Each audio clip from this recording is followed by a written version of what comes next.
வணக்கங்கனது தஞ்சாவூர்னு செம்ம சூப்பரான ஒரு குழம்பும் ஒரு சைடிஷ் தான் நீங்கள் பார்க்க போகிறோம். ஆமாங்க, நாட்டு வெண்டைக்காய் மோர் குழம்பு. இந்த நாட்டு வெண்டைக்காய் மோர் குழம்புல என்ன ஸ்பெஷல்னால், நம்ம மோர் குழம்பு வைக்கும்போது மோர், உப்பு, தயிர், கடுகு, சீரகம்லாம் போட்டு இப்போ வரமிளகா இல்லாட்டி பச்சை மிளகா போடுவோம். இதில் மோர் மிளகாயும் போட்டு நம்ம செஞ்சோம்னா இன்னும் சூப்பராக இருக்கும். இதுக்கு தேவையானது சிம்பிளான பொருள் தான். நீங்கள் அந்த மோர் குழம்ப இந்த மாதிரி குளிர்காலத்தில் எப்போ மோர் ஊற்றி சாப்பிட்றதுன்னு நினைக்கிறவங்க கண்டிப்பாக அந்த மோர் குழம்பு ட்ரை பண்ணலாம். இதோட பருப்புக்கு வந்து கொஞ்சோண்டு பாசிப்பருப்பு, கொஞ்சோண்டு உளுந்த பருப்பு. ஃபஸ்ட்டு வெண்டைக்காயை நல்லா நறுக்கிட்டு அப்படியே வதக்குன்னு வதக்கி எடுத்துகிட்டு அந்த வலுவழுப்பு தன்மை சுத்தமாக போகணும்.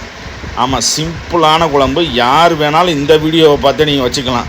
உங்கள் எவ்வளோ நீங்கள் குவான்டிட்டி யூஸ் பண்ணிங்களோ அவ்வளோ குவான்டிட்டிக்கு உப்பு, தேவையான பொருள் எல்லாமே நீங்கள் போட்டுக்குங்க. தயிர் வந்து புளிச்சிருக்கக்கூடாது, மெயினாக தான். தயிர் கண்டிப்பாக புளிச்சிருக்கவே கூடாது. இதை மிக்சியில் போட்டு நல்லா அடிச்சுட்டு, மஞ்சத்தூள் போட்டு நல்லா மிக்சியில் அடிச்சுட்டு, ஒரு கடாயை வடச்சட்டியை வந்து நீங்கள் அடுப்பில் வச்சுட்டு சுத்தமான தேங்காய் எண்ணெயில் இந்த மோர் குழம்பு செஞ்சு பாருங்கள். அவ்வளோ சூப்பராக இருக்கும். உன்னை நம்பலாமாடா? என்ன மட்டும் இப்படி கேட்ட? நம்பிக்கை தாண்டா வாழ்க்கைய. நல்லா எண்ணெய் பொரிஞ்சு வந்தவுடனே கடுகும் கொஞ்சோண்டு உளுந்து, கண்டிப்பாக அதுக்கு இப்போ வந்து பெருங்காயத்தூள் எவ்வளோக்கெவ்வளோ சேர்த்துக்கலாம் அவ்வளோக்கெவ்வளோ நல்லது. விதை நீக்கிய வரமிளகாய், காஷ்மீரி சில்லி, இங்கே பாருங்க, மோர் மிளகா ஒரு 5-6 பீஸ் போட்டுக்குங்க. அப்படியே இந்த குழம்போடு அந்த மோர் மிளகா வறுத்து சாப்பிட்றதுக்கு, இதில் வெந்து சாப்பிட்றதுக்கு ஏகப்பட்ட வித்தியாசம் இருக்குது.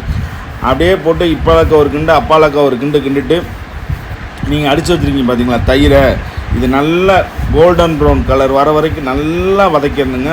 கருவேப்பிலை தண்ணி சுண்டி அப்படியே மொறுன்னு அந்த கண்டிஷனில் வரும்போது நீங்கள் அரைச்சி வச்சுருந்த அந்த மோரை எடுத்து அதில் அப்படியே அலாக்காக ஊற்றி நல்லா கொதிக்க விடணும். கொதிக்க விட்டதுக்கப்புறம் பாருங்கள், பெருங்காயத்தூள் எவ்வளோ போடுறாங்கன்னு பாருங்கள்.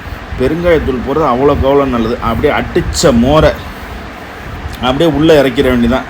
நல்லா உள்ளே இறக்கி இப்படிக்கு ஒரு கிண்டு அப்படிக்கு ஒரு கிண்டு அடித்து அந்த மிக்சி ஜாரில் இருக்க மீதி உள்ள மோரையும் அதில் ஊற்றி நல்லா கொதிக்க விடணும். நல்லா கொதிக்க விட்டதுக்கப்புறம் தான் நீங்கள் மீனை போடுற மாதிரி தான் அதில் வெண்டைக்காய் எடுத்து போடணும். ஃபஸ்ட்டே போட்டக்கூடாது. நம்ம தேவையான அளவு உப்பு, மஞ்சத்தூள்.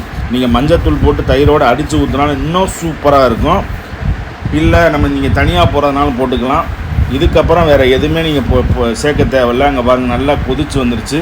இதுக்கப்புறம் தான் நீங்கள் வந்து இந்த வெண்டைக்காய் வதக்கி வச்சுருந்த வெண்டைக்காயை உள்ளே இறக்குனீங்கன்னா சூப்பரான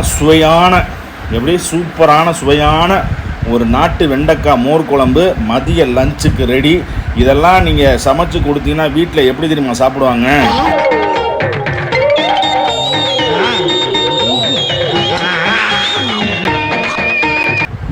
இந்த குழம்பை வீட்டில் இப்படி வச்சு கொடுத்தீங்கன்னா அவ்வளோதான், இப்படி தான் சாப்பிடுவாங்க. சின்ன குழந்தையிலேருந்து பெரியவங்க வரையும். இந்த மழை காலத்தில் எப்படா மோர் சாப்பிட்றதுன்னு நினைக்கிறவங்களுக்கு மோர் குழம்பு ஒரு வரப்பிரசாதமே நான் சொல்லுவேன். நல்லா கொதிச்சிருச்சு. வெண்டைக்காய் வந்து 90% வெந்தால் போதும். நறுக்கு முறுக்குன்னு இருந்தால் தான் மோர் குழம்புக்கு அட்டகாசமாக இருக்கும். அடுத்து அப்படியே கத்திரிக்காய் சுக்கா. இந்த சுக்காவுக்கு தேவையானது கொஞ்சோண்டு சின்ன வெங்காயம், பூண்டு எவ்வளோ வேணாலும் நீங்கள் பூண்டு போட்டுக்கலாம். கருவேப்பில்லை, தக்காளி ஒரு அரை தக்காளி இல்லாட்டி ஒரு தக்காளி போதும். சோம்பு, பட்டை, ஒரு லைட்டாக ஒரு இலை, பிரியாணி இலை, மல்லித்தூள், கறி மசாலா, மஞ்சள் தூள், முடிஞ்சால் கொஞ்சோண்டு மிளகாய் தூள், பச்சை மிளகா இருந்தால் இன்னும் சூப்பராக இருக்கும். சுத்தமான நல்லெண்ணெயில் தான் இந்த சுக்கா நம்ம செய்ய போகிறோம். ஆமாங்க, சுத்தமான நல்லெண்ணெய், தண்ணி எதுவுமே ஊற்றுற மாதிரி இல்லை. இந்த எண்ணெயிலே வதக்கி, அதாவது கார்த்திகை மாதம் இல்லையா, எல்லாருமே மாலை போட்டிருப்பாங்க. அந்த மாலை போட்ட நண்பர்களுக்காகவே இந்த டிஷ்ஷு நாங்கள் ப்ரிப்பேர் பண்ணோம். செம்ம சூப்பராக இருக்கும். தேவையானதெல்லாம் போட்டு நல்லா பொரிஞ்சு வந்ததுக்கப்புறம் நீங்கள் உரிச்சு வச்சுருந்த பூண்டு, வெட்டி வச்சுருந்த வெங்காயத்தையும் போட்டு அப்படியே ஃப்ரெஷ்ஷாக கொல்லையிலேருந்து பிடிக்கணும். அந்த கருவேப்பிலையும் போட்டு இங்கிட்ட ஒரு கிண்டு, பாலக்காய் ஒரு கிண்டுனீங்கன்னா செம்ம சூப்பரான ஒரு மனம் வரும். நல்லெண்ணெயில் வறுக்கும் போது எல்லாமே அல்டிமேட் மனம் வரும். அது இந்த சின்ன வெங்காயம் நல்லெண்ணெய் வறுக்கும் போது இன்னும் சூப்பரான மனம். அப்படியே இந்த மனம் வந்துட்டு இருக்கும் போதே நீங்கள் வெட்டி வச்சுருந்த ஒரு தக்காளி இல்லைங்க, அரை தக்காளியோ ஒரு தக்காளியோ 2 தக்காளி அதையும் போட்டு நல்லா வதக்கிட்டு கொஞ்சோண்டு உப்பை போட்டு அப்படியே வதக்கிட்டீங்கன்னா சூப்பரான சுக்காவுக்கான பேஸ் நம்மளுக்கு கிடைச்சிடும். என்னென்ன சொல்றோம் பாருங்க, கம்பி கட்டுற கதையெல்லாம் எடுத்து போடுறோம். சூப்பராக அந்த தக்காளி வந்து தோல் பிரிகிற வரைக்கும் நல்லா வதக்கி இங்கே பாருங்கள் எவ்வளோ சூப்பராக அந்த நல்ல எண்ணெயிலே வெந்து அப்படியே பிரிஞ்சு இருக்குது பாருங்கள் எண்ணெய். இந்த டயத்தில் தான் நீங்கள் மசாலா தூள் போடணும். மல்லித்தூள், கரம் மசாலா, மஞ்சள் தூள், எவ்வளோக்கு எவ்வளோ மஞ்சள் தூள் நம்ம சேர்த்துக்கிறோமோ அவ்வளோக்கு எவ்வளோ உடம்புக்கு நல்லது. இது இந்த சளி பிடிக்கிற காலம், இந்த ரெய்னி சீசனில் மிளகு, மஞ்சள் தூள் எவ்வளோக்கு எவ்வளோ சேர்த்துக்கிறோமோ சளி பக்கத்துலேயே அண்டாது. நாளைக்கு மெனு செம்ம சூப்பரான ஒரு ரெமெடி தான் நாளைக்கு லஞ்சு வீடியோ வரப்போகுது. அப்படியே கத்திரிக்காயை நறுக்கி தண்ணியிலே ஊற வச்சுருந்தா அந்த கருப்பு கலர் வரவே வராது. அப்படியே அதாவது வெட்டுறதுக்கு முன்னாடி கத்தியோ இல்லை அருவாமனையோ நீங்கள் கொஞ்சோண்டு எண்ணெய் தடவிட்டு வெட்டினீங்கன்னா கண்டிப்பாக வரதுக்கான வாய்ப்பே கிடையாது.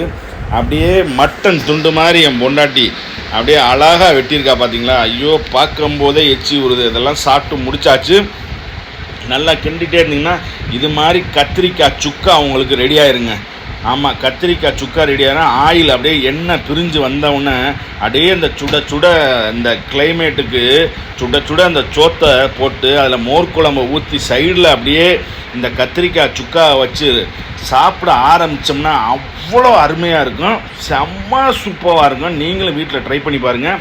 அப்படியே அந்த மணச்சநல்லூர் பண்ணியை பிளேட்டில் எடுத்து வச்சு அதில் கொஞ்சோண்டு மோர் குழம்பு ஊற்றி, இது என் பொண்டாட்டிக்காவை போட்டுட்ருக்கா, எனக்கு என்னோடய தட்டில் வந்திருக்கும், அதை காமிக்கிறேன். அவ்வளோ பார்க்கும்போதே கண்ணுக்கு குளிர்ச்சியாக இருக்குங்க. பார்க்கும்போதே கண்ணுக்கு குளிர்ச்சியாக இருக்குது. சொந்த காசுல சூனியை வச்சுக்கிறவாங்கன்னு சொல்லுவாங்க, அது இதுதானா? சூப்பரான ஒரு லஞ்சு, சிம்பிளான லஞ்சு நம்மளுக்கு ரெடி ஆயிடுச்சு. நான் இப்போயும் சொல்கிறேன், நம்ம ஒரு சோலோ கிரியேட் தான் நம்ம channel. Editing, voice over, video எல்லாமே நான் மட்டும்தான் இது பண்ணுறேன். சில சமயம் பொண்டாட்டி எனக்கு ஹெல்ப் பண்ணுவாள். நம்ம வீடியோ பிடிச்சிருந்தா லைக் பண்ணுங்கள், ஷேர் பண்ணுங்கள், கமெண்ட் பண்ணுங்கள். வீட்டில் இதே மாதிரி ஒரு மோர் குழம்பு, கத்திரிக்காய் சுக்கா வச்சு சாப்பிடுங்க. நம்ம பிளேட்டுக்கு சாதம் வந்துருச்சு. அப்படியே பாருங்கள், அந்த கலர்ஃபுல்லாக அந்த வரமிளகா, அந்த கருவேப்பிலை, அந்த மேலே இருக்கிற சிதறி கிடக்கிற கடுகு, அப்படியே ஓரத்தில் வந்தால் கத்திரிக்காய் சுக்கா. ஐயே அப்பப்பப்பப்பா, பார்க்கும்போதே அவ்வளோ டெம்ப்டிங்காக இருக்குங்க. சாப்பிட்டு பார்த்தா அப்படி ஒரு பிளாஸ்டாக இருக்கும். நம்ம வீடியோ பிடிச்சிட்டா நீங்கள் ஷேர் பண்ணுங்கள். வணக்கம். எல்லாரும் மறக்காம பைந்தமிழ் விளாக்ஸ் சேனலை வந்துக்கிட்டு சப்ஸ்கிரைபரு, கமெண்டு, அப்புறம் லைக்கு, ஷேரு எல்லாத்தையும் பண்ணி விட்ருங்க. நன்றி, வணக்கம்.